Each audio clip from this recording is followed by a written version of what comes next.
মিয়া মানুহখিনিয়ে লাহে লাহে অসমীয়াৰ বিৰুদ্ধে অস্ত্ৰ তুলি ল'বলৈ ভয় নকৰিব।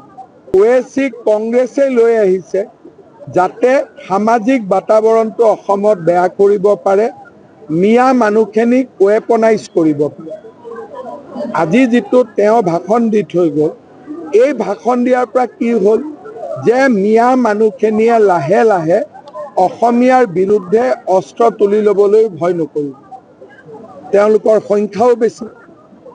কালি যিটো ভাষণ বা যোৱা দুটা দিনত যিটো ভাষণ দিলে, সেই ভাষণটোৱে এটাই কি কৰিলে যে মিয়া মানুহখিনিক আমাৰ ভাষাত ৱেপনাইজ কৰি পেলালে যে কালি ৰাস্তালৈকেও তেওঁলোক ওলাই আহিব ভয় নকৰিব।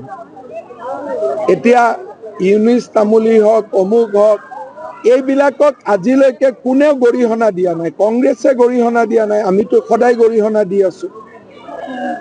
আজিলৈকে তেওঁ যিমান কথা কৈ ফুৰে, কংগ্ৰেছে কেতিয়াবা কৈছে নেকি তেওঁক গ্ৰেপ্তাৰ কৰিব লাগে? আজিওতো কংগ্ৰেছে কোৱা নাই যে ওৱেচিয়ে সাম্প্ৰদায়িক ভাষণ দি থৈ গ'ল, ওৱেচিক গ্ৰেপ্তাৰ কৰিব লাগে। কৈছে জানো? কোৱাটো নাই।